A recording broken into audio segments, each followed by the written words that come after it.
Hello. Hi. I'm calling this meeting to order, if that's a thing. I think I have the power to do it. Okay, great. Can everyone please sit down as soon as you've signed in? We are honored to have our comptroller here with us tonight to give a brief or long, whatever you wish. I don't want to cut you off. About the budget, how it's going. First, 80 days, I think it is. Almost 100, but not quite. Okay, cool. So Mark Levine is here. Can we all give him a round of applause? Thank you. Thank you so much. Thank you. Hello, IND. You guys are like my Brooklyn home club at this point. I come here so much. Always love it. Wonderful to be here too with my friend and colleague, Zelnor Myrie, your state senator. Are we in your district, Senator? Okay, close enough, close enough. I want to take a couple minutes to talk to you about the state of our economy and our budget as I'm 80 days in to this job, which is so critical to all those things. And then I want to open it up to your questions, because I know this is complicated, high-stakes stuff. And I think I would say that this is a moment of a lot of contradictions for both our economy and our budget. On the one hand, New York's economy is growing, wages are growing, taxes are up in almost every category: income tax, property tax, sales tax. We had 65 million visitors last year. It's almost at pre-COVID levels. We had the best year on leasing of office space in 20 years. Remember they said office space was dead during COVID? It's come roaring back. And at least in Manhattan, you can barely get a table at a popular restaurant. Probably true in Brooklyn too. At the same time, job creation has come to a screeching halt in New York. We only created jobs in one category in the past year, which is home health care aides, which is because of a quirk in Medicaid funding. Other than that, we lost 38,000 jobs in New York City, despite all those good economic indicators. The affordability crisis is raging out of control. Last month in Manhattan, for the first time, we hit a very grim milestone. The median rent on market rate apartments in Manhattan is now over $5,000 a month. Median, not average, the median. And the Brooklyn number is not that far behind, I think like $43.90 or something. And this is beyond what, we're not talking only about low-income people being priced out. At those rents, we're talking about bus drivers and social workers and nurses and teachers being priced out of this city. And then there's the fact that we're averaging now 90,000 people in the homeless shelters every night, which outside of the peak of the migrant crisis is way above any time in New York City history. So there's contradictions in the economy. There are also contradictions in the budget, because at this time where wage growth is up, all these taxes are up, we just had the best Wall Street bonus season ever, which is very, very, very important to our personal income tax receipts. Yet we are in the midst of the toughest budget since the financial crisis. How the heck did that happen? What is behind that contradiction? It's a challenge made all the more vivid by news last week. This may be obscure, but Moody's, which rates our bonds, switched our outlook from stable to negative. That doesn't happen. That happened in the last 20 years. It happened during the financial crisis of 2008. It happened briefly during COVID. Then it went back to stable. And here we are in the midst of an otherwise good situation. And what Moody's cited, and what similar groups are citing, is that we have a structural deficit. We have an imbalance in the city budget. We know that because we now have a mayor who stopped the game of under-budgeting known expenses. And when I got here in January, we huddled with our economic team, and they said that it looks like we have a pretty significant budget gap, and we went public. A different mayor would have said I was lying about the numbers, would have tried to work the refs which is exactly what happened under the previous mayor, where they dramatically underreported known expenses. And he didn't. He embraced it, to his enormous credit. Not easy politically, but it meant that we could now have a serious conversation about the size of the gap and what's causing it and what we have to do about it, and that we can hopefully get to a better budget. Why do we have the gap? Amidst, we're on a 16-year bull run on Wall Street. I told you we have good revenues. And we've had a few expense lines that are growing very, very, very fast.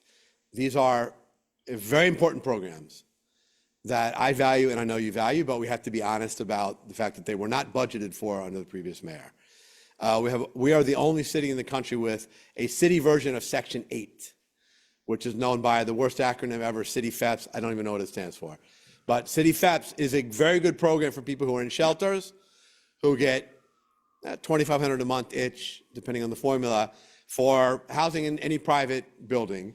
It's currently supporting 66,000 households, a lifesaver. This program is growing by 4% a month. Now, if you understand exponentials, that is very, very, very fast growth. We don't see that in government, that kind of growth on anything. Next year, it's going to cross $2.5 billion in expense, which for comparison is more than the entire budget of HPD.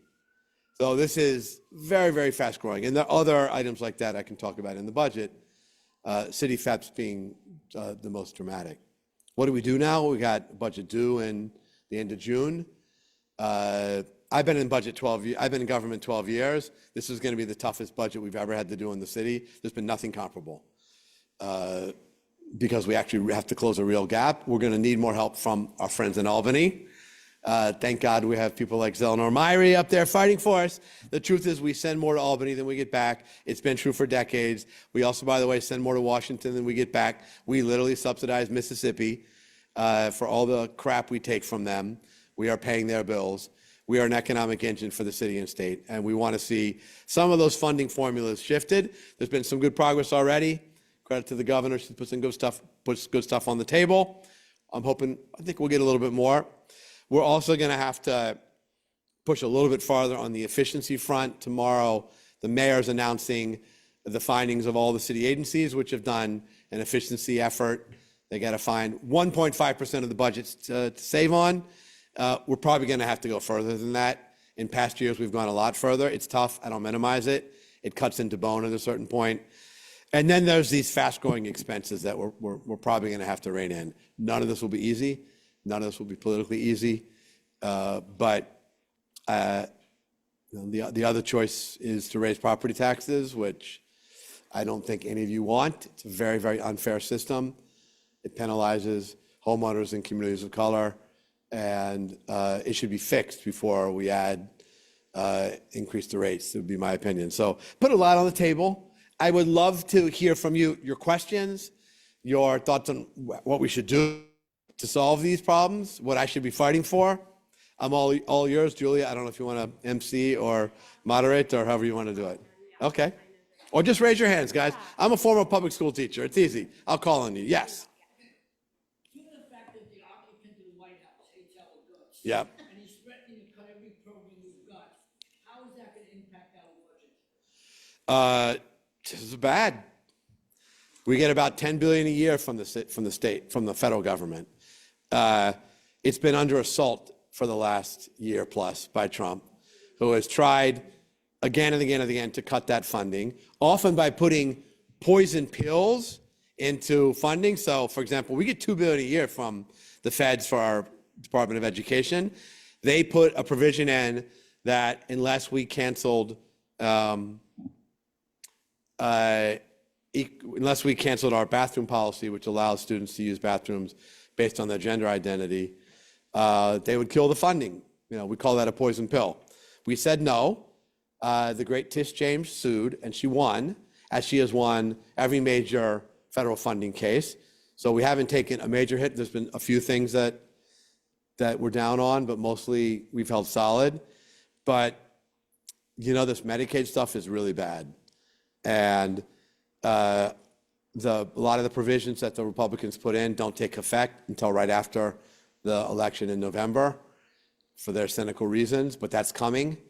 And Dr. Oz, how this man is running anything is, in the panoply of offensive appointments, it's hard to compete in Trump land, but he's in my top 10 for sure. He's running something very, very important. I don't know if you know this, but he's running for the Center for Medicaid Services, which is, sounds like this obscure bureaucracy, but they basically run Medicaid, Medicare, et cetera, and they set the rules. I'm sure Zelenor is intimately familiar because this is the #1 source of funding for the state, almost half the budget, $120 billion and change. And he sent a letter to us saying that we're now under investigation for fraud. He made a referral to the DOJ. I want to be clear that only blue states are getting this investigation. It is blatantly political. Is there fraud in New York? I'm sure there's fraud in every state. And I will help find that. But to think that we are a uniquely fraudulent state compared to all the red states is just, it's a sham. But it's a risk. Because if we lose some of this funding through these various policies, it's first and foremost a challenge for the state. I know you guys are keeping your eye on that, not for this year, but for next. But eventually it affects us because it's the same people and we got to plug the holes. We do that through our public hospital system, which is overwhelmingly, almost entirely dependent on public insurance. And if the estimates are several 100,000 people in New York City alone could lose their insurance because of all these provisions, they're still going to show up at Bellevue Hospital and Kings County Hospital, and we're still going to treat them. And how are we going to pay for that? So there's a lot that it's a very big question, a lot we need to worry about in the year ahead. Thank you. Hi, yes, in the back. Oh, the mic and everything. Love Very it. exciting. I heard you the other day when you got interviewed by the Center for Urban Future. Oh, yeah. And I would want to talk about increasing revenues. We can't austerity our way into fixing this problem. So what should we be thinking about in terms of increasing revenue?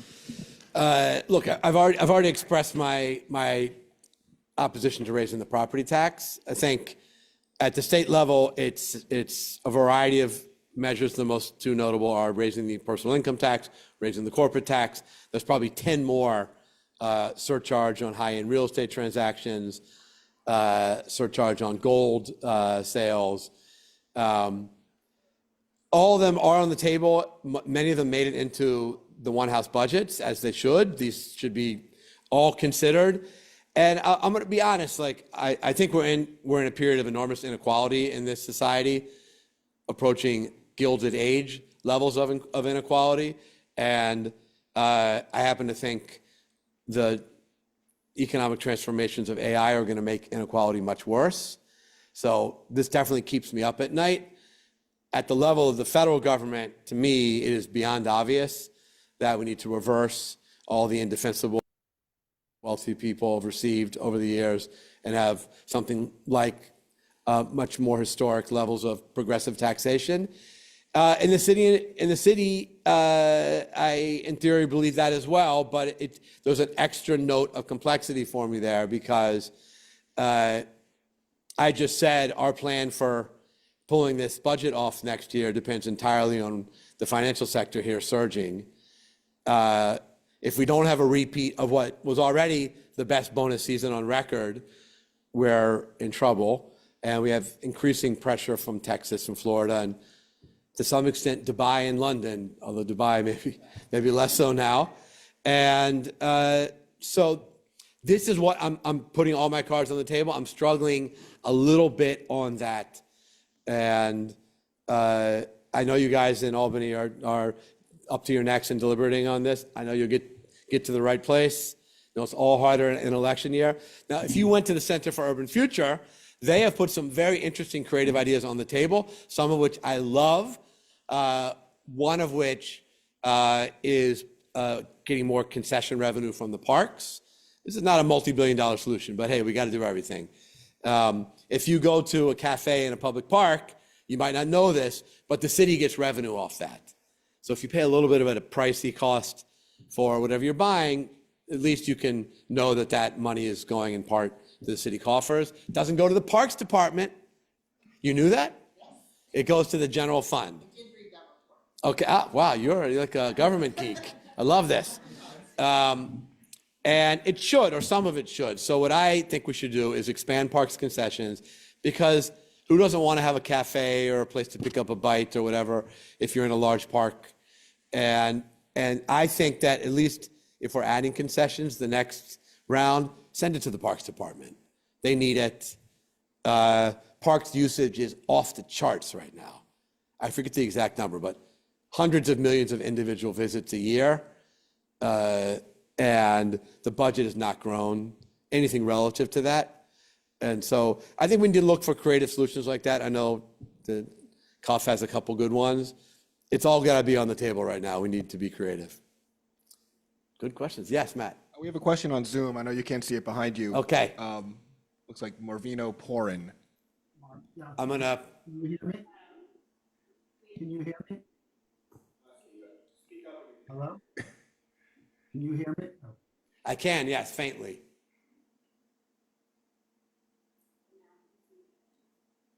Can you hear me now? Yes. So one of the things that struck me, Controller, is that within a month of your taking office, you noticed the structural deficit and the budget shenanigans that the former mayor was doing. Why wasn't this uncovered for the last 4 years when this was going on? Yeah, it's a fair question. I know that my predecessor, Comptroller Lander, mentioned it in his budget testimony last year. And actually, the numbers that we put out in January were originally numbers crunched by during my predecessor's tenure. They came out in December, right before I got there, and he did publish them. So, I think everyone just felt it was inconvenient and easier just to pretend these things were not growing problems for us. Someone asked me, do you think that Moody's was premature in putting out its outlook change before we know the state budget? I said, my question is why they didn't do this a year ago. Because if they were looking closely, it would have been visible and we might have been able to take action. So I'm not spending too much time looking backward. It's clear now we have a problem. And if we kick the can down the road, we're kicking it into a year where there's a lot of economic uncertainty. And I hope we have year number 17 of the Wall Street bull run, and we might. But we got a horrible war now in Iran that, in addition to the human cost, which is first and foremost, is a major economic blow that should not be underestimated. To New York specifically, in myriad ways, and not just the cost of oil. Many other raw materials and inflation more broadly. If you're in Atlanta, you can get your supplies brought in by a train. We got no cargo coming into New York by a train. It's coming in by truck. You know what? Diesel fuel is like already double what it was a month ago. You're going to see that in the grocery stores, and many other ways that this has to be factored in, and all the insane Trump policies, that the tariffs. This is a global city.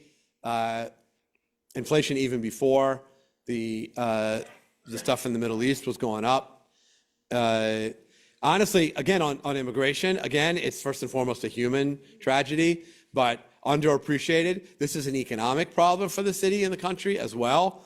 I don't put that above the human rights issues, but it just seems like we have a president who's trying very, very hard to wreck the economy. And he hasn't quite succeeded, but there are cracks quite visible. And I'm worried about what we're heading into next year. It's an unknown, but I don't think we can rule out a recession, and we should be prepared for that. So I went pretty far afield on that question, Marvin. I hope I got at what you were interested in. You Yes. did a good job. Thank you. Great, good to see you, Gatemouth, always. So where do we go? I mean, Yeah. the mayor comes in and the first thing he proposes Yeah. is this supposedly millionaire tax. which Right. We checked that of Albany. Right. The next thing he does is to increase property tax, which affects a lot of middle class folks. Yeah. Okay, and I think it kind of creates a class warfare kind of. Right. The millionaire tax and the property Now he proposes, an inheritance tax lowering it to $750,000, which I also think really taxes, puts a lot on middle-class folks. They own a brownstone in Bed-Stuy, they own a brownstone in Crown Heights, they pay $30,000-$40,000 for. Now that house is worth $1.5 million. When they die, they're gonna have to pay tax on that. So where do we go? I mean, where do you get the money from? I mean, it seems that every proposal is opposed by one important part of the electorate. Yeah. Is there some medium place we can go? Look, first, let me just remind people that if as a progressive, I believe that when the economy grows, we're more likely to have resources to fund services to people in need in this city. And it's frustrating how much that very basic statement is ignored by leaders. But if we don't have a growing economy in New York, New York City's economy does poorly next year, the rich people are going to be fine. And the people who depend on services, who are struggling with homelessness or housing insecurity or don't have enough food are going to be the ones who pay the price. So I want to put that on the table here. But as for everything else we've talked about here, no easy choices left, man. No easy choices. So we're picking from a series of tough choices. We don't want to reduce city services. We may have to at least curtail the growth in some of these programs. I would say that's not the same as a cut.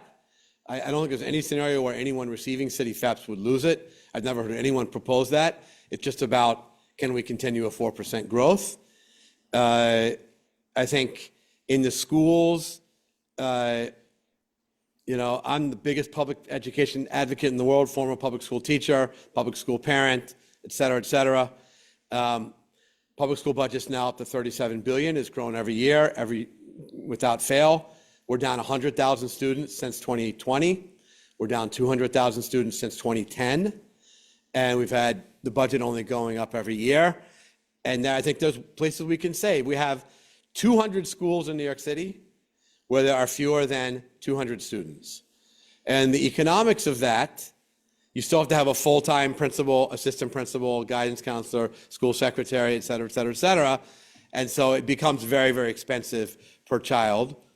And again, this is tough because no one likes to see this, but we're going to have to combine, in my opinion, some of those schools, and that would save a lot.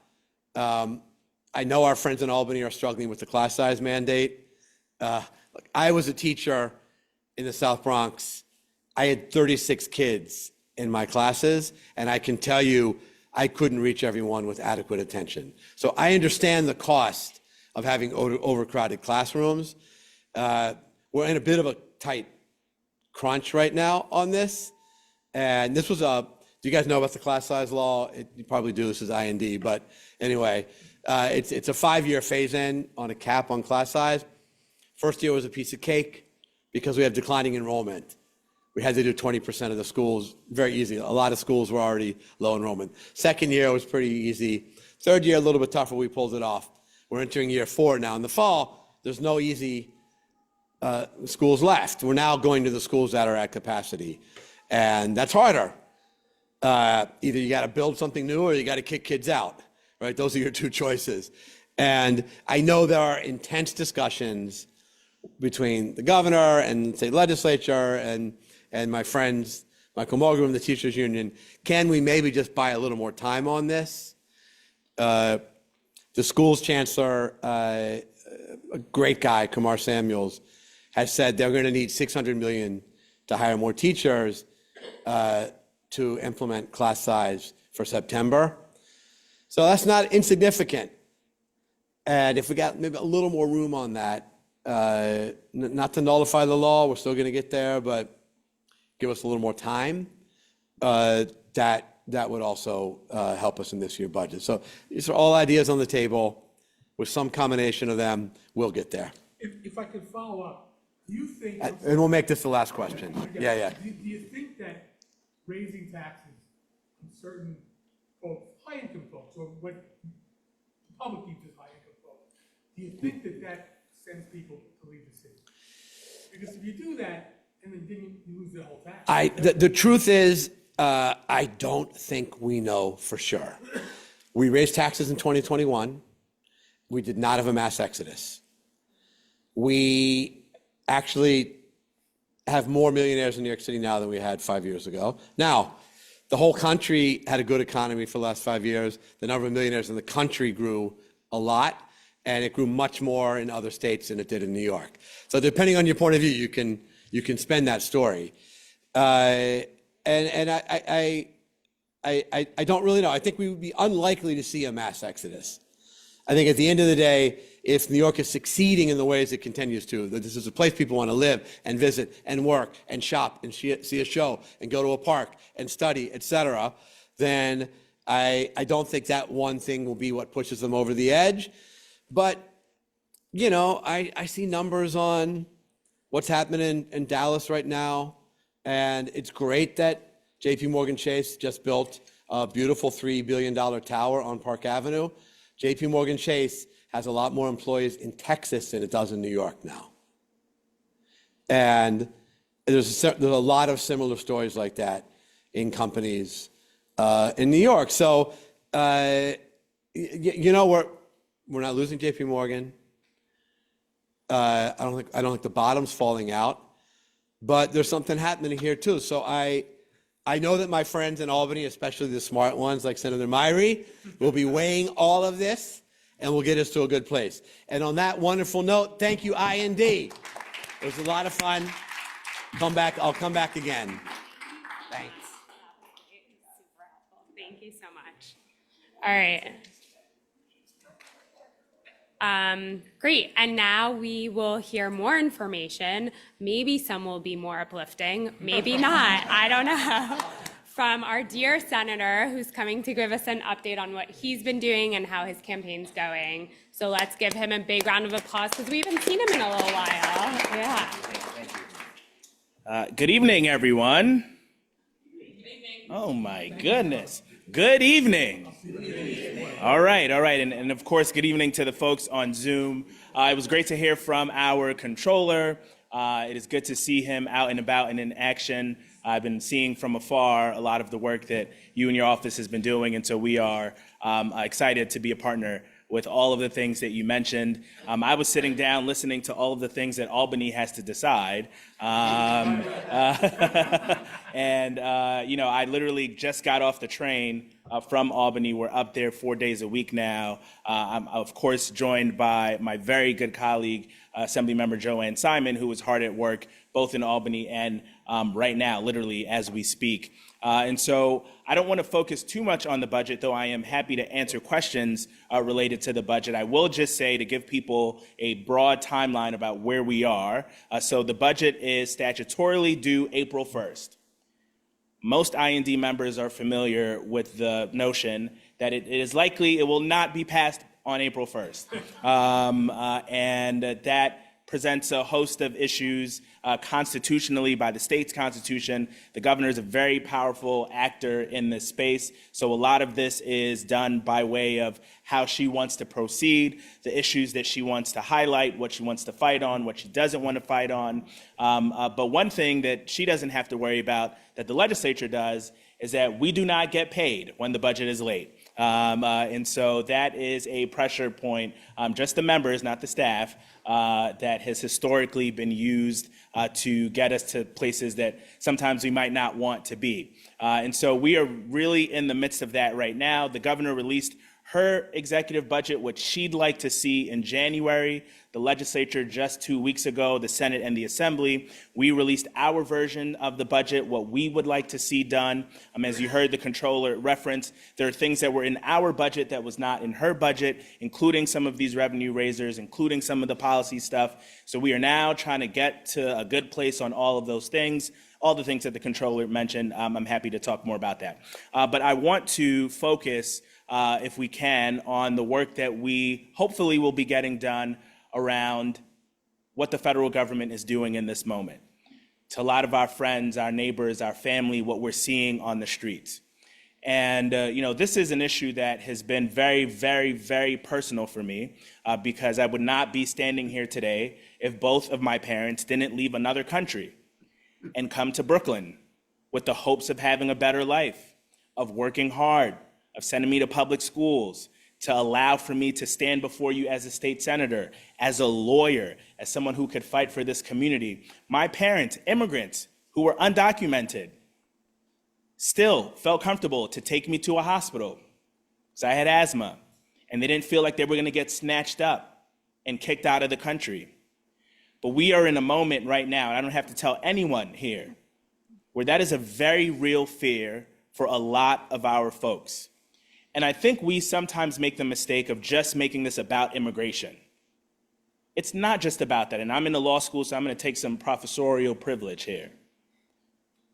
It is about our Constitution and whether or not this state, New York, is going to stand up in this moment and not be bullied by a federal government. The Constitution protects us. There are things that we have to do as a state to enforce that. We are not obligated to do the federal government's job for it. And so part of what we're trying to do right now is to respond in a legislative fashion to what we're seeing done on the federal level. And that gets tricky because as some of the lawyers may know, right, there's a thing called the Supremacy Clause. And so we are limited in what we can do. But I think this is a time for us to get creative, and there's some things that have been put forward. I have sponsored a bill called the New York Civil Rights Act, which would allow for you to bring a claim to sue a federal official, any official, but also a federal official, if they have violated your constitutional rights. Now, some people have said, well, how could you do that? This is not. I've done the research. I have spoken to experts. We have a broad coalition of support. And these are one of the things that I think will hold this administration accountable, not just in the ICE context, so if an ICE agent violates someone's rights, but in the First Amendment context. If you show up to a protest and you have inordinate action by the federal government trying to prevent you from exercising that right. In the Fourth Amendment context, if there are warrantless searches and people busting in and picking people up. So there are a lot of other applications that I'm hopeful we're going to get across the line. You have all heard of something called New York for All, which is sponsored by one of my very good colleagues, Andrew Gennardez, which sets the boundary between where the state is required to cooperate with ICE and DHS and the federal government in the immigration context. We are hopeful that we're going to get to the right place on that. And there are a whole host of other bills that we are packaging and actively working on. I'm not breaking any secrets here that the Senate has had a working group that is responsible for sort of putting forward this package. I have been intimately involved with that, and I'm very, very hopeful that we will get to the right place on that soon. I also chair the Codes Committee, and the Codes Committee is responsible for where a lot of our criminal statutes go through. And 3 weeks ago, I held a hearing on white-collar crime and people getting scammed, literally having money stolen from them. And I had the Attorney General's office there, district attorney's offices there, many other state agencies. I had crypto intelligence firms come before us. I had lawyers who work on wage theft, and got a lot of information on what we can be doing to prevent people from being defrauded. We talk a lot about affordability. We should. That is the rightful focus. But when people are literally getting their money stolen from them and getting scammed out of their hard-earned money, we got to do something about it. So I've introduced something called the SCAM Act, and we are hopeful that we're going to get that across the finish line as well. I'm also working on a bill with Julia. She, in her capacity on the Employment Lawyers Association, we have come up with a bill that is going to address violations of the human rights law in the contemporary context. There's been some rulings from the Court of Appeals that have narrowed your ability to bring certain claims. They were made for an old era, not this new era where remote work and all sorts of things have changed the dynamics. She brought the idea to me, and so I want to encourage anyone, if you have ideas on what we can be doing for legislation, do not hesitate, but I'm excited about that and getting it done. And then, I'll lastly just say that we really have to take this moment seriously. I am fortunate that I do not, as it stands, have a primary race. And so I am, yes, that is fantastic.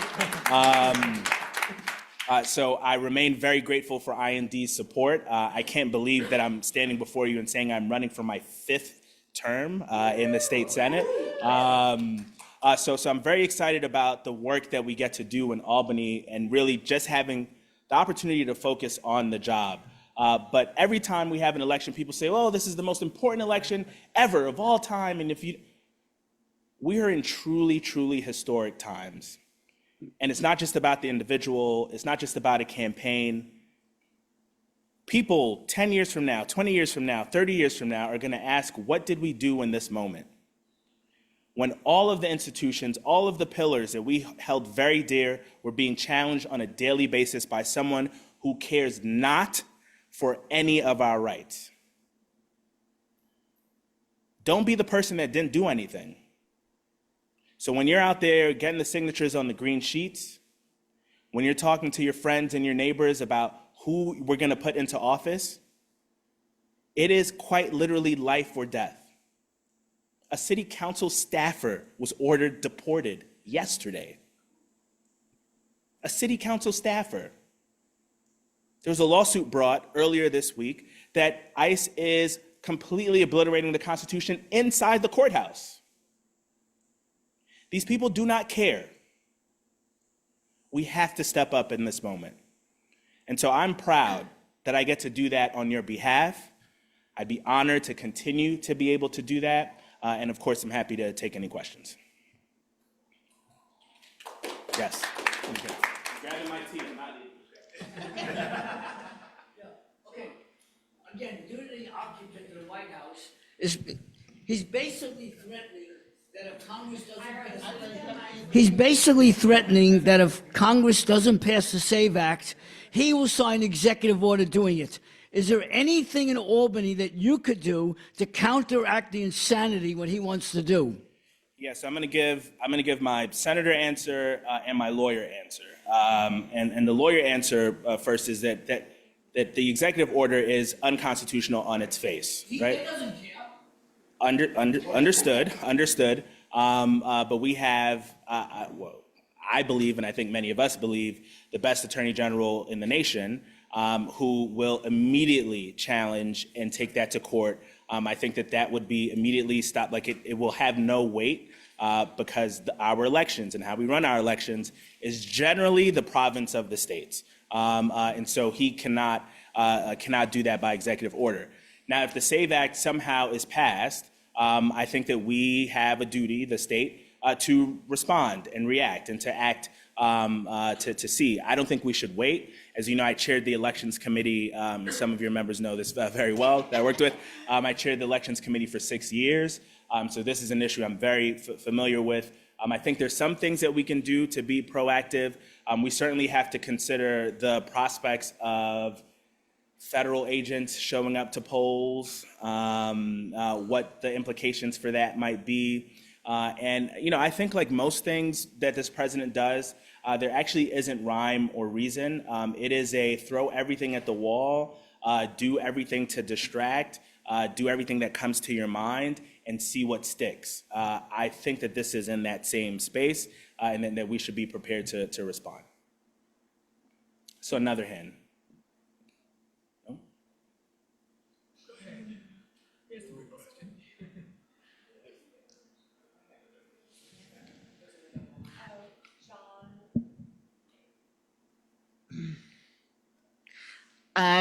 So my question actually is kind of related. I'm not sure if this is in Senator Gennardis's bill, but I've been talking to the BOE, both the state and the city and the Brooklyn Borough Office about instructions about what to do if ICE shows up to a poll site. Like we are going to have a primary in June. They are already doing shenanigans right now. Is there something that the state can do to protect us? Voter intimidation is like happening already. Yeah. So instead of anything to do with the SAVE Act, but just like actually protecting people's votes. Yeah, no, it's a great question. Senator Gennardis does have a bill sort of in this space that allows for the Board of Elections, that gives them some more flexibility on what to do in the event of not just federal agents showing up, but sort of any other emergency circumstance that I think might be captured by that. We're also having conversations. Huh? I think so. I don't know. Or maybe not. I think so. But we're also having conversations with other organizations about matching New York's statutes to what the federal statutes say on the prevention of certain types of activity around our polling sites. I do think that we, to the earlier question, should be proactive in developing policies now. I don't suspect that they have great interest in our primaries. They probably will have great interest in the general election in November. And certainly, if the elections in our state are dispositive on whether or not the Democrats will take the House. And so I think we have to be very prepared for that.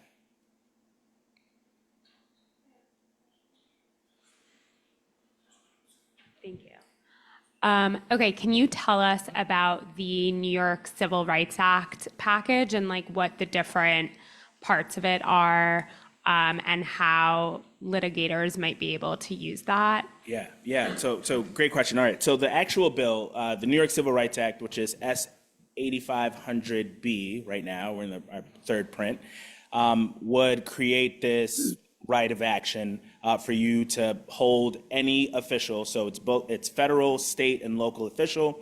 If they violate your constitutional rights, you will be able to take them to court. Right now, that right exists for state and local officials. All right, so if a state official, a state trooper violates your constitutional rights, you can sue them under the federal 1983 action, right?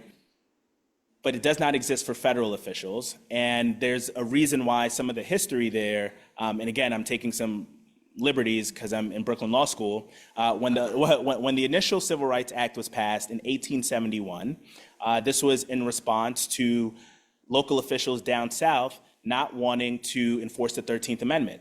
And so newly freed Black people who wanted to exercise their new freedom were being denied this, and Congress stepped in and said, hold on, if a local official is not going to obey what the federal government said they can do, we're going to allow for you to sue them.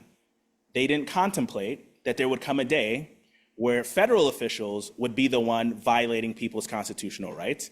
And that is what this bill, that gap, that's what we're trying to close. Okay, so it mechanically would allow for a potential plaintiff who was wrongfully searched or who had something really inappropriate happen to them at a protest to be able to sue a federal official in court and hold them accountable for damages. And the damages piece is something that is not available, and for the non-lawyers, that is money. It is not available as our statutes currently stand. That's just the New York Civil Rights Act. New York for All says, here are the circumstances where we're going to be allowed to cooperate with the federal government, and here are the circumstances where you are prohibited from cooperating with the federal government.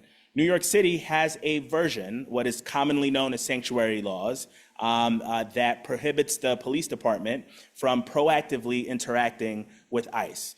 There are circumstances where they can, when an individual is convicted of a certain category of crimes.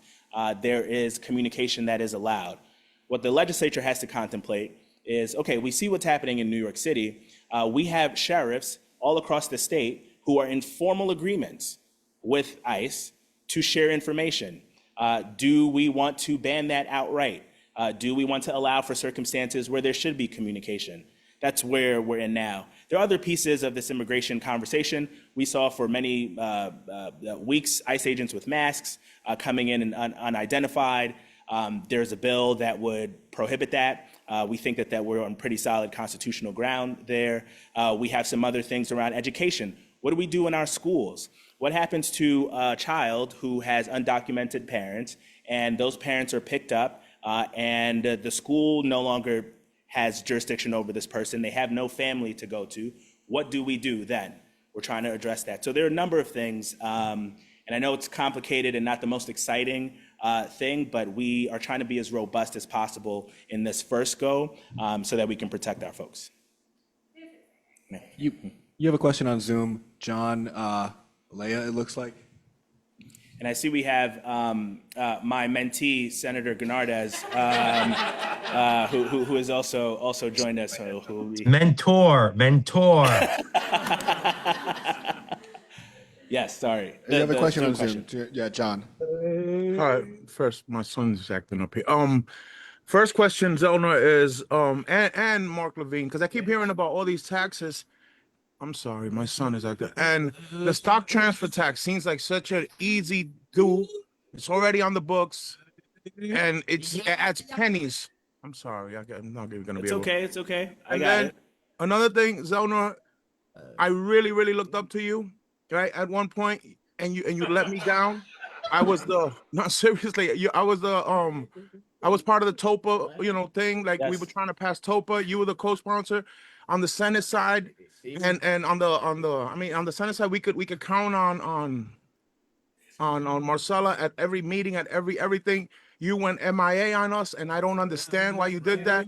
It wasn't even mentioned in your housing plan when you ran for mayor. And honestly, I think it was written by Open New York. It's interesting that it's like Open New York night here now, because I know Mark Levine is big on that too. And that was very disappointing to me. We spoke once on the street and it kind of went viral, and I didn't even mean for that to happen. It was taken out of context. But that was very disappointing for me, to be honest. And you hear I can't keep going, and I'm done. Okay. Was there a question or? No. Correct. Well, the stock Stock transfer transfer. tax, at least. Do you support the stock transfer tax? Yeah, I've been a co. co. It adds pennies to stock transfers. It won't kill anybody, but it'll raise billions of dollars. Yeah, I've been on the stock transfer tax bill since my first year in the Senate. Any other questions in the room? Yeah, so I'll take the questions. Okay. The gentleman in the back. Hi, how are you? This is my first time here, so forgive me. Are you in favor for raising the real estate tax to kind of help the comptroller out, finish some of these gaps within the city budget? Which real estate tax? Though I guess the mayor has proposed two options on the table in terms of Yeah, the property finishing the tax. $5 billion gap that he's dealing with, and one of them is raising money on the very wealthy, and the other is potentially a 10% real estate tax increase across the board. Yeah, so I am not supportive of the property tax increase. I think that, I don't think, I know, because I represent a pretty diverse district that includes, as where many of folks in I&D live on the west side of the park, and I represent a lot of folks on the east side of the park. And in that same system, the property taxes are very different, and the burden falls, I think, disproportionately on a lot of the folks that I represent. So I think before we even begin discussing any sort of tax increase, we got to deal with the inequities in the system and deal with a system that is broken. I do not support the property tax increase. And the state Senate, really since the day I entered the state Senate in 2019, has always been in favor of a more progressive tax system. The controller mentioned raising taxes in 2021. That was the state legislature that led on that issue. We had then a not so favorable governor who was opposed to that, but we stood tall on it and we were able to get that done. As I mentioned earlier, we put forward our own version of what we'd like to see in the budget. We included some version of tax increases that did not touch property tax, and we got rid of a number of things, and I'm sure Senator Gennardez is going to talk about this because he's been a leader on this, some tax giveaways that we've done that don't make sense. I'll also add that we are sending more money to the city, not just what the governor did in the $1.5 billion, but what the controller was talking about as it relates to the city sending more money to Albany than it got back. It used to be the case that the city got more money back under the previous governor. The system was changed and the formula was changed, and there were about $350 million a year that was supposed to come to the city that just did not. In our One House, for the first time in many years, we put forward, let's send that money back to the city. So I think we got a lot of other tools for us to use so that we don't have to get in the property tax conversation. Karen, is it a short? Short? Short. Oh, very short? To run. Okay. Mary's made me go last. First, we honored you last year at our IND, annual end of summer brunch for outstanding public service. Yes, We honored you. thank you. You were terrific. And we made you wait until the very end to get your food too. But It's okay. my question is really quick. There's a massive omnibus infrastructure legislation that's posed by the Assembly, I think the Senate. It's goes through bridges, tunnels, mass transit. It's huge, and it's a lot of money, but it makes massive changes in our transportation infrastructure, which many feel are very necessary. I'm wondering, in this climate that we have of budget cutting, how you feel about how this omnibus bill is going to go through, which is massive changes across the board, not just in New York City, but across the state. Our sewer systems, it's just echo, it's climate, it's everything. Do you feel it's got a chance? And also, do you feel it's going to be very beneficial to the city, actually? And thank you for the question. Thank you for honoring me. It was really, really my pleasure and honor. Your eggs, we got them right. It was fantastic. Everything was good. Everything was good. I'm not exactly sure which omnibus you're referring to, though I think this sounds like an issue that Assemblymember Joanne Simon has been working on. We used to have not the Federal Reserve, but we used to have a federal bank that could provide this type of money and capital for infrastructure building, and we got rid of that in the early 1900s. And it's something that I think should be revived. The Assembly member Simon has really, I think, been a leader on it. It's something that I support. I think that we have had more conversations about that now than we have in the past, and to me, that is an indication that we might be able to move on that. As you have heard from me and others, we are in very challenging budgetary times, but to me, this is one of the solutions. If we can attract investment in our public infrastructure, that is something that, as you mentioned, benefits everybody. Great. Thank you. Thank you. Thank you, everybody. Thank you. All right, great. And now I think is a perfect time to hear from our other beloved senator, who maybe wasn't honored this past fall, but I believe has been honored by the club before. Yeah, he was. Yes. Senator, can you unmute yourself? I can. Okay, Thank all you. right, great. It's always just it's just great to see your mentees when they leave the nest. And they make you so proud, and everything you taught them, everything you hoped for them, everything you coached them on, it just, God, it really just touches the heart like a proud parent here. Good evening, everyone. Sorry I can't be there with you in person. When we have these 4-day weeks in Albany, my first night back home, as great as it would be to be with you all, is really sacrosanct, and I just finished bath time with the boys, so that took a little bit of priority. I'll pick up kind of where Senator Myrie left off and really hone in on a couple of things, and happy to take some questions. Number one, I heard Senator Myrie talking about immigration and his work on the New York Civil Rights Act. He alluded to New York for All, which many of you know has been the bill that I have been pushing for and sponsoring, and really is the most comprehensive thing we can do to protect our immigrant neighbors and make clear that New York in no way, shape, or form will be complicit in this draconian immigration crackdown that we're seeing play out across the country and right here in our own backyard. And we know, because it's been publicly documented, that there have been local governments and local law enforcement agencies across this state who have been actively colluding with ICE. We know that they are pulling people off the side of the road, asking people for papers, and calling Customs and Border Patrol and saying, hey, we got another one here for you to pick up.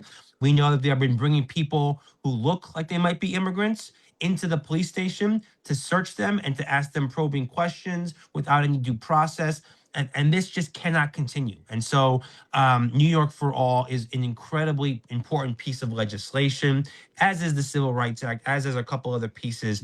And it's our hope that, fairly soon we can pass a really meaningful, comprehensive immigration package that protects our neighbors to the fullest extent possible, will have an actual real life effect and not just check a box for the sake of us saying that we checked the box, even though it doesn't do anything, and that we can put into effect immediately. And so right now, the Senate, the Assembly, and the governor are in three-way negotiations with each other to try to come up with the full contours of that package. And I really hope that when I come to you next in April, I'll be able to say that that package has been signed into law.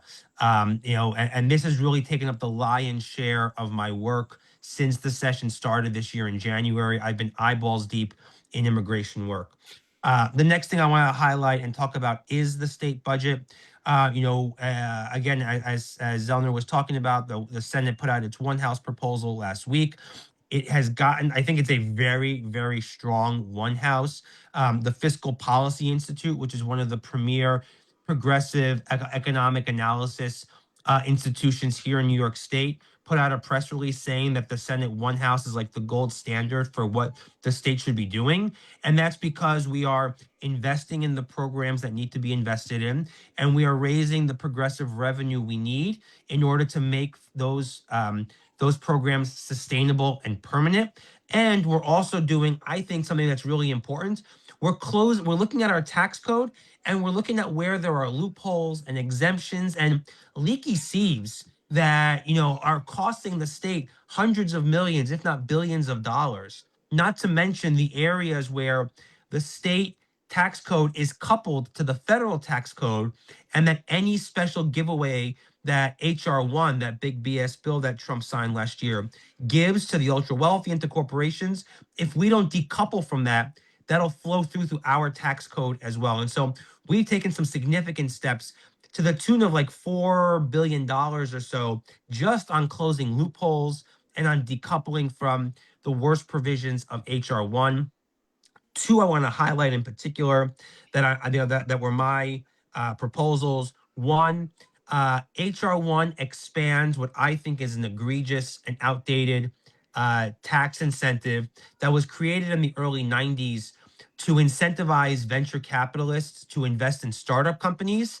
And so they passed this thing called the Qualified Small Business Stock Exemption, which at its core basically says that venture capitalists or anyone that's investing a certain amount of money into a new business, you can enjoy the first $10 million in profit off of your investment tax-free.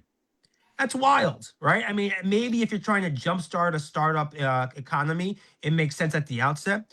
But today, that provision is used and abused, and it's used to shield hundreds of millions of dollars in wealth by the ultra wealthy. And New York is coupled to that same provision, and that provision was expanded in HR 1. So the Senate's one House is proposing to decouple from that expansion. One of the loopholes that we're closing, I think it's a loophole, it's getting rid of an exemption that's been on the books since 1989, is you may have seen this if you got my newsletter or follow me on social. We give you a tax break if you buy gold bars in New York State. It's been around on the books since 1989. At the time that it was put into law, the Division of Budget opposed it, and it said it is the type of special interest carve-out that does not make sound fiscal policy. Nevertheless, the legislature and the governor at that time, overrode the concerns of the Budget Division, and they gave a tax break for people buying gold bars. That costs New York $600 million a year this year. It will cost us, this year, $607 million. That's a lot of money that we can put towards expanding childcare, investing more in affordable housing, trying to backfill some of the loss in SNAP benefits, health insurance benefits, you name it. And so those are just two examples of what the Senate is looking to do as part of its one House. And again, as Senator Myrie said, the Senate also put together a comprehensive fiscal plan for the city of New York that'll help it close its budget gap of $5.4 billion. We are going to we propose to give the city some discretion to raise some of its own tax rates on its own, particularly the corporate tax rate, because it's crazy that the city of New York, being the size that it is, can't determine its own tax rates when it comes to corporations that are doing business in the city. We're proposing to send more money to the city, shift some of the costs that Governor Cuomo forced the city to take on out of spite over the last decade. Have the state take some of that responsibility back, like every other municipality enjoys, and really help make sure that we can put New York City on strong financial footing. The last thing I'll highlight is a new bill that I introduced just last week that I think is particularly exciting. It's a first in the nation law. Is that Evan? You want to say? Are you trying to? What are you trying to do here? You want to say hi? You want to say hi? You want to say hi? Say hi, everybody. Say hi. Ah! It's a first in the nation law protecting people from online scams. Yeah, blah blah blah. Everyone's you're being recorded now, mister. You're being recorded now, mister. Come on, come on. Go upstairs to mommy. Come on. You want to be on the screen? Okay, come on. So right now, last year, 4.6 people lost. Huh? Oh, I don't know what happened to the screen. It's just can you guys still hear me or see me? Okay, I just saw Grace. There we go. Yes, we can hear you. Last year, American consumers lost $4.6 billion Yeah, that's right. Yeah. In online scams. So they clicked on a link, they clicked on an advertisement, they didn't realize it was fraudulent or a scam, and they lost billions of dollars. The Wall Street Journal did a report on this, and they found that nearly 50% of all of those scams, one second, I'm talking, originated or came from advertisements that were posted on Meta properties, so Facebook or Instagram or WhatsApp. And one of the reasons for that is that companies like Meta, online companies, they don't require people trying to advertise with them that they actually have a real address, that they're actually a real person or a real institution, that they actually have a working email address, that they actually have a bank account, a tax ID number, etc. So my law is called the Safe. Excuse me, mister. Now you're being too much. Come on. The law is called the Safe Platforms Act, and it would require online advertising, online platforms. Can I say something too? No, you already said a lot. Tell me again. Okay, say one more thing. You get your head over it. Yeah, okay, go upstairs now, mister. Come on.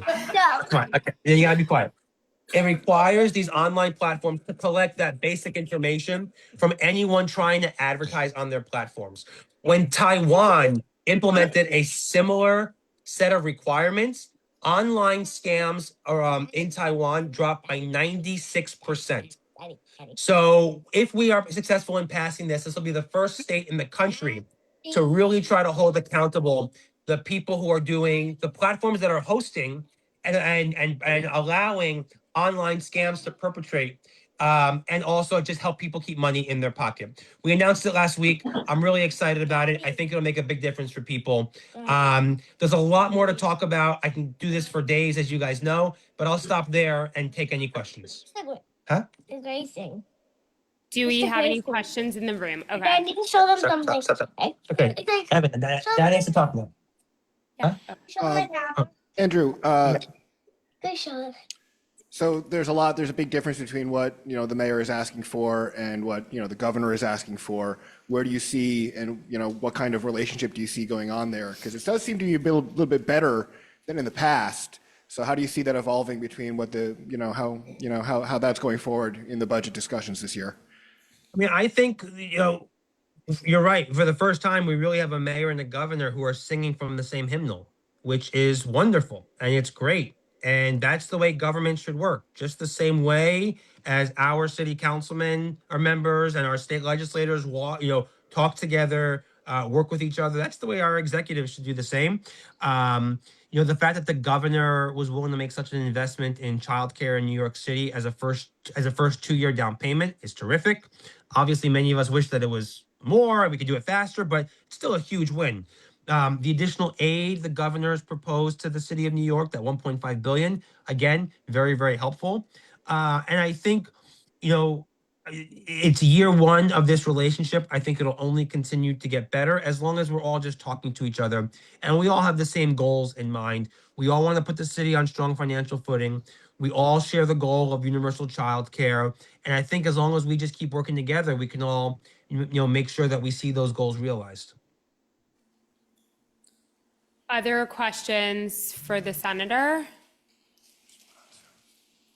There's some on Zoom. Well, in the meantime, while I'm looking for the Zoom ones, can you tell us the scam bill that you just talked about? What is it called and who's the assembly sponsor?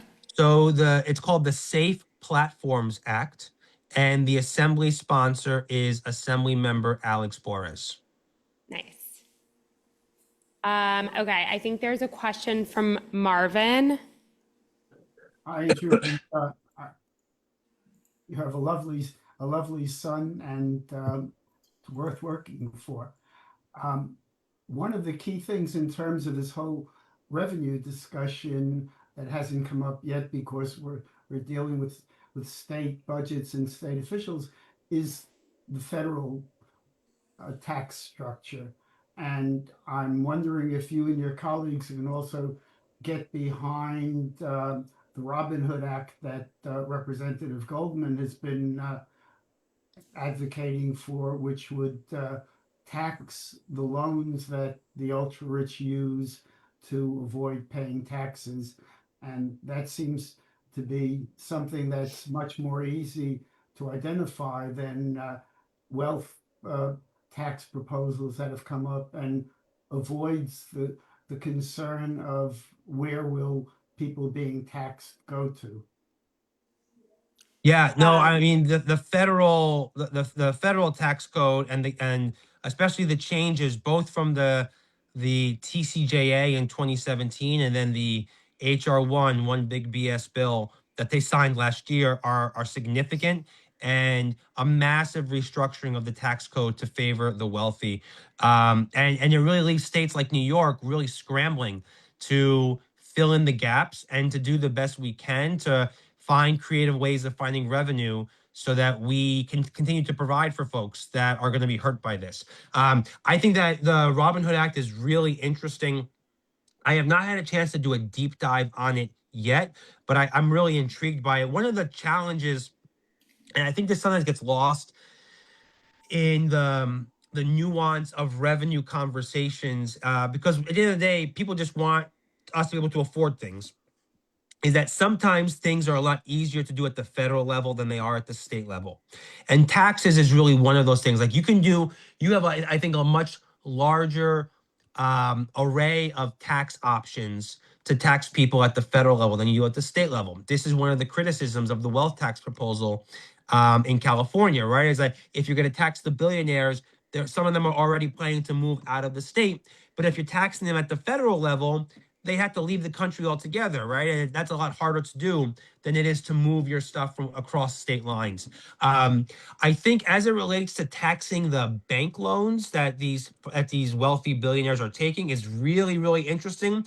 The caveat I would offer, without having done a deep dive on this, is that most of these folks, to my understanding, like they're not going to their local Chase branch to take out that loan. Like billionaires are banking at a much different level and with private banks and private financiers than any of us ever could dream of having access to. And so, you'd have to be really creative to think about what jurisdictional hook New York might have to try to levy a tax on that loan transaction, particularly if it's not being financed by a bank that is based in New York or doing business in New York. So I have to, I chair the Budget and Revenue Committee, so it's a homework question for me to look into and one that I'm intrigued by. But there might be some nuances and differences between what the federal government can do and what the state government can do vis-a-vis the tax code and making the wealthy pay their fair share. And look, we've only grown in billionaires over the last 8 years. There was a New York Times story a week ago saying that we now have like close to 400 billionaires in this country, and that's been a significant increase. And by the way, they're spending a lot more of their money in elections now at all levels of government. And I think the New York Times story said something like 20% of all political spending last year was spent by billionaires. A decade ago, it was less than 1%. Like, that's staggering. But again, if the federal Great, government thank is, you. is Ira has a question. Sorry, Marvin. okay. We can talk offline, Marvin. You can send me an email. Happy to talk to you more about this. Okay, my question's kind of interesting. I got a thing the other day that Con Ed went before the New York State Public Service Commission and said, gee, we're going to raise rates. Well, that's nice. Instead of raising it 50%, you raised it 35%. You said you made you did things good. Is there any way in which Albany can get together and somehow rein in the Public Service Commission to rein in Con Ed? Because let's face it, have you ever noticed Con Ed to lower their rates? Amen. Every year, I could not agree with you more. I think the Public Service Commission is fundamentally broken. I think it's all a parlor game. The utilities know they're going to come in and ask for 30%, and the PSC knows, and all the utilities know all they really want is 15%. The PSC will give them a hard time and then knock them down to 15% and make a big deal about it. Meanwhile, that's what Con Ed wanted the entire time. It really is a parlor trick, and it's outrageous. The Senate has passed, for the last couple of years, a package of bills meant to reform the Public Service Commission, how they compute and how they analyze these rate increase proposals, what they should be allowed to consider, what they should not be allowed to consider. We've passed those bills every year. They have not been passed in the Assembly. I don't want to say that the Assembly has not done anything either, because in their budget proposal this year, and I'm sure Joanne can talk about this later, they're proposing utility rebates for, I think, the next 2 years for ratepayers. So the Assembly's had other ideas about trying to help on utility costs. What's outrageous to me is that when you look at the Public Service Commission's approvals for these rate increases, they've basically guaranteed Con Edison investors a 9.6 return on their investment. So if you are investing in Con Ed, because it's a publicly traded company, right? You want to make return on that investment. But the Public Service Commission, because of the way that they have approved that rate increase, they accepted and they agreed to make sure that Con Ed investors get a nearly 10% return on their dollar. It's guaranteed. Like, that's better than the average of the stock market right now. That's wild. And that's a government agency signing off on that. That should not be allowed. One of the proposals that we have passed would be a limit onto how much net return a rate of return to its investors, these utilities can factor into their rate increases.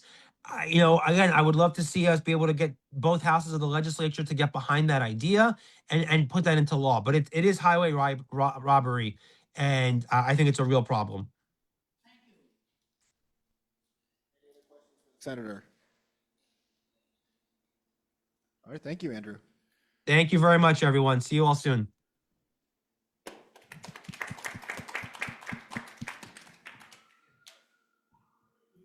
Well, Julia has stepped out. I'll step in. Do we have any other elected officials online? Just Jason. Just Jason Shelley. All right, then I'm going to ask, we have a number of campaigns here tonight. I'm going to ask, I see a representative from Dan Goldman's campaign just to come in, give an update about what the campaign's been up to and what they're going to need from us going forward. All right, thank you, Matt. My name is Harry Trustman, and I'm a field organizer for Congressman Dan Goldman's reelection campaign. And I am so proud to be out on the streets every day advocating for a candidate that I feel, in my opinion, is the strongest anti-Trump voice in the House, standing up to this lawless administration. And I'm proud to say that our campaign is off to a terrific start. First and foremost, we are honored to receive your endorsement of the IND.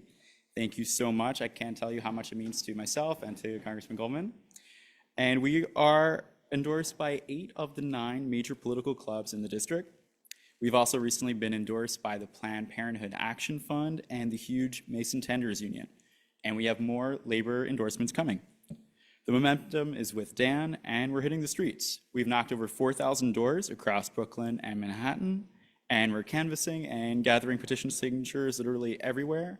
I'm so happy to see so many familiar faces at our weekly Sunday event at the Carroll Gardens Green Market, 11 a.m. Hope to see you all again this week.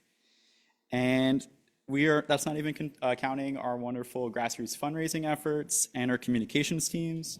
We're doing collaborations with influencers. We have great profiles in the works on Dan's work on immigration, affordability, and criminal justice.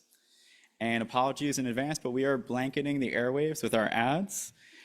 We are going to be across CNN, MS Now, social media, TV, and premiering next week. I'm going to be in the background of one of them. It's not the biggest role, but kind of the pivotal role of the ad, as you'll see.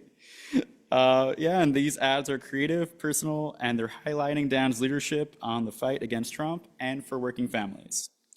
So if you have any events that you feel that we should attend or that Dan should attend, always please reach out to myself. We're coordinating with Julia, which has been great. And if you just have any feedback about our campaign or the state of the race, please just know there's always an open door. We're happy to speak. And I'm happy to take any questions now if you have. Absolutely. I have campaign signs, flyers, petition sheets, whatever you guys need. All right. Thank you so much. Great. And I think we have Jack here from Tom DiNapoli's campaign. Thank you, Jack. Thanks so much, Julia, and thank you everyone for having me and for your endorsement of Tom very recently. So we have been Tom's campaign has been rolling along. We were lucky enough to get the endorsement of the State Democratic Party back in February with 90% of the vote. And luckily enough for us, that means we don't have to petition. So we're saving you all a little bit of trouble. But since then, we've been racking up the endorsements of a number of labor unions. As you all know, Tom has deep connections in the world of organized labor, and he's worked side by side with them on a number of issues. Yesterday, we announced our endorsement of the Attorney General, Tish James, and we'll be releasing more and more endorsements going forward. But from the campaign side, what we're focused on right now is putting ourselves in the best position possible going into May and June. As many of you know, we have 3 opponents, and it's a serious race. 2 of our opponents have raised over $1 million each. They'll qualify for the matching funds program here in New York. It's a 3-on-1 battle. They're all focused on attacking Tom, distorting the record of what he's done in office. And so that's why we need you all. We're putting together a plan to spread Tom's message and respond to what our opponents are saying more in force. But what we're doing right now is trying to put ourselves in the best position possible to do that. And really what that takes is money. We have a great public finance matching fund system here in New York where all donations of $250 and below are matched at a 6-to-1 rate. So a $10 donation, for example, becomes a $70 impact. This is a fairly new law, and Tom was a big champion of it because it levels the playing field for state candidates. Tom himself is not a wealthy guy. He's running against 2 millionaires from Manhattan. Tom has spent his life in public service, and that's why we're really trying to take advantage of this program. And so if you all have some money to spare, that money does go a lot farther for this campaign than it has ever before. To that end as well, we are trying to put together some fundraising events here in the city, so we'll certainly keep you all updated about that. But more broadly as well, we are putting together a plan to hit the streets after petitioning, and we'll certainly have a big field effort, and we want to lean heavily on our endorsed clubs to help us with that. But wanted to say thank you again. Sorry Tom wasn't able to make it. I hope I've done a good enough Tom impression tonight, but happy to take any questions now or afterwards. I'll stick around. So thank you.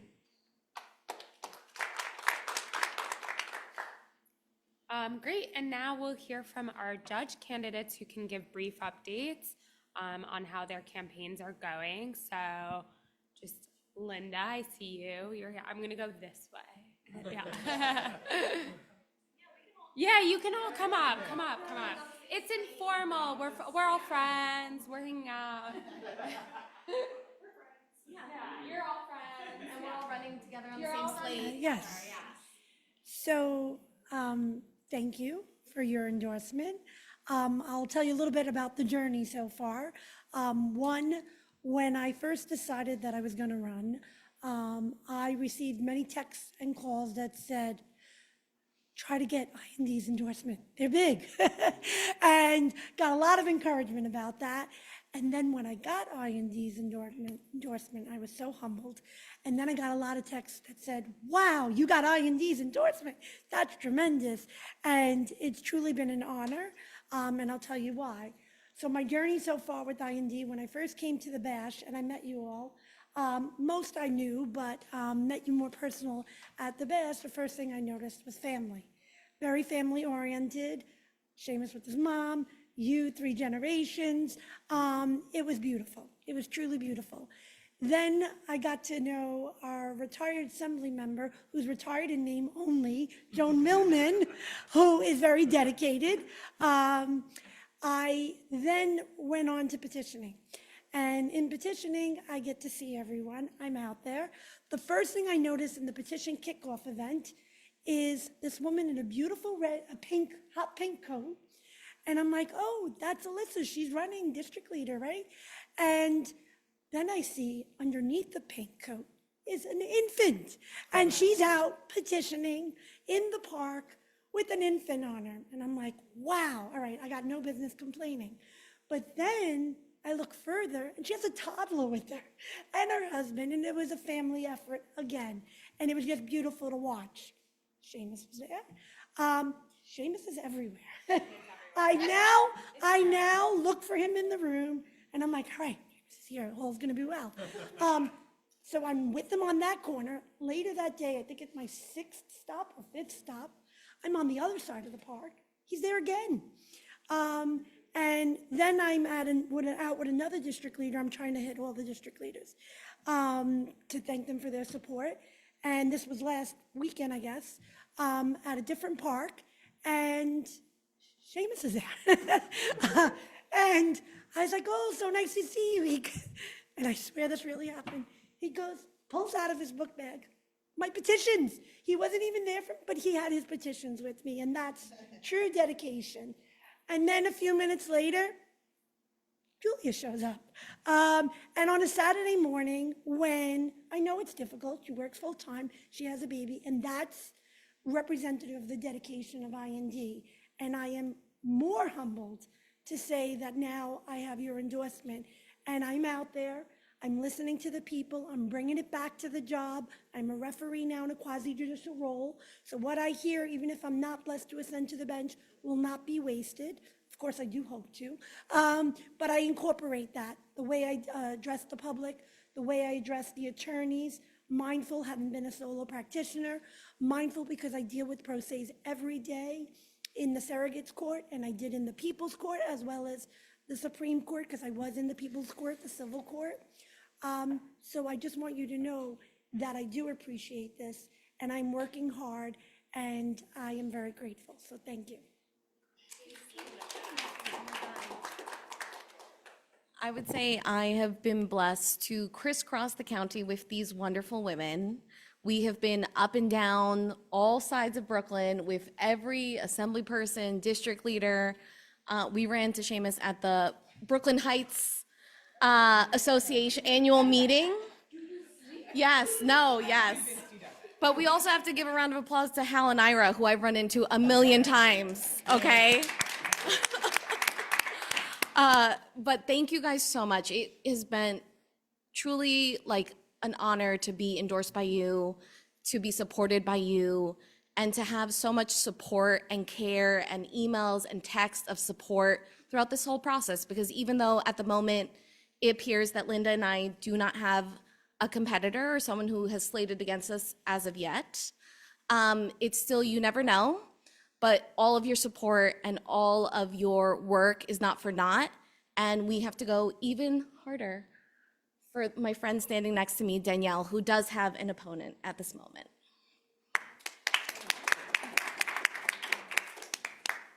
Thank you, Christine. That was a good alley-oop. We do, yes.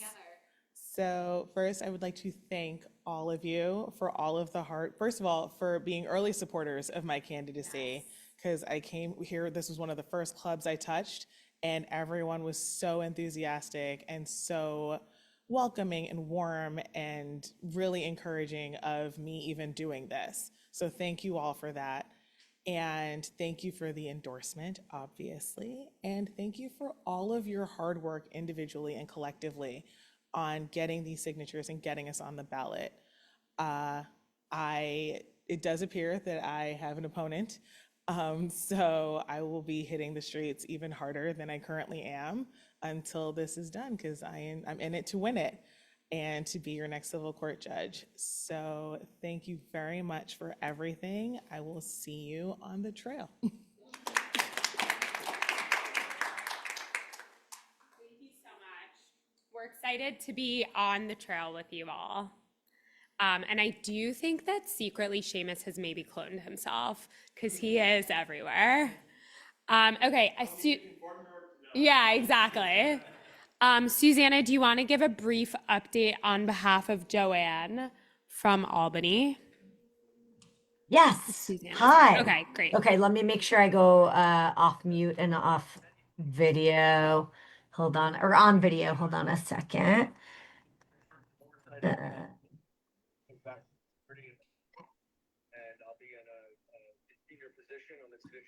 Hi, everybody. So, I will be brief because I know it's been a long evening, but just want to give a couple of quick updates. So, number one, you all know that Joanne has a primary opponent, and just want to let you know that she has gotten a lot of fantastic endorsements. The latest one from Congresswoman Nydia Velasquez, and she was also endorsed by 1199, Working Families Party, Tom DiNapoli, Tish James, Ganardis, Brisport, Myrie, and of course our very own Honorable Joan Millman has endorsed her. So she's doing great, and actually she's like hot and heavy in endorsements right now. There are a lot of questionnaires, a lot of meetings. She was just listening to going to one meeting on Atlantic Yards and then doing her screening with Lyd. So that's why she's not there tonight. I actually, she might jump on at the end to say hi, but I think we'll be done. But just want to say thank you so much for your support. Please spread the word that she has an opponent, and anything kind you could say about her, let your friends know. That would just be absolutely fantastic. And then, that's really it. I know everybody is working on their own county committee petitioning right now. And then, obviously we'll go to green markets and other places as well, as I know some of you already have, to kind of get up some of the numbers. So we would love to have any of your support to do that as well. And then, the only thing, I'm just going to add maybe one nice victory for her in the budget, which I really hope ends up in the final budget. I know folks talked about it a lot, and as you all know right now, the executive put out her proposal, the Senate did, the Assembly did. The final version is going to be different. So, the main thing is just Joanne got in the Assembly One House an increase in foundation aid funding for our students. And that formula was revised last year, but then New York lost out on some money because of some flukes with the new formulas. So what Joanne has been able to do is get in some extra funding for homeless students, foster students, and English language learners. So really some of our most vulnerable kids. So that was a fantastic victory for her. And I just really, fingers crossed, make it into the final budget. And then the main other thing is, you may have seen in the news, there's like a really big fight happening in Albany about some attempts to roll back our landmark climate law from 2019, the CLCPA. And Joanne and a group of other electeds are really trying to push back against that because, you know, that's not only about protecting our health and protecting the environment, but it's also to invest in less expensive sources of renewable energy. And also, good union jobs was part of it, and investing in environmental justice communities such as those along, you know, Red Hook and Sunset Park and things like that. So there are a lot of great things in that bill. But because utility rates have been skyrocketing because of fossil fuels, and then also, you know, as you know, the gas prices have gone up because of geopolitics and our the war with Iran. So there are a lot of complicating factors. But one thing we want to like focus on is we know how to get less expensive, cleaner energy in New York, and those are through renewables. So it's something that Joanne is really trying to do a lot of education on. So I think you'll see a lot of that in the news, but she has a lot of great organizational partners and colleagues who are working with her to try to defend that important climate law. And that's it. Thank you so much for your time. Thank you so much, Susanna. Those were all very uplifting updates, so I appreciate it. Okay, and then really quickly, I think our last speaker will just be Alyssa to give a brief update on how her campaign is going. Okay. Hi, everyone. Sorry, just walked in from a work event, but the campaign is going great. Thank you all to your petitioning efforts. Really appreciate every single signed sheet and finished completed sheet is another win for all of us and all of IND's endorsed candidates. So I've been having a really great time going out and talking to the neighbors and really explaining what the position is and what it can be. And I just want to thank all of you for your ongoing and continued support. The one big update is that the campaign website is almost done. Thank you, Seamus. Huge thank you and round of applause to Seamus for designing it and putting it all together. You can check it out at alyssaforbrooklyn.com. And click around. Would love your feedback. It's a work in progress, but I think it's looking really good. And again, thank you to Seamus for making that all happen. Yeah, that's it. We'll be out in green markets, and as the weather gets nicer, I'm sure, hopefully for all of our sakes, we can do more petitioning all together. So thank you, everyone. Happy to take any questions if there are any. No Okay. question. There are no questions. There Fair will not enough. be any questions, Alyssa. Fair enough. I'll see you all soon. Thank you again. Okay, thanks, Alyssa. All right, Zoom people, thank you so much for joining. We got all you on attendance, and thank you for your questions. And with that, do I have a motion to adjourn? Do I have a second? Oh, great. Wonderful. All right, thanks, everyone. See you guys.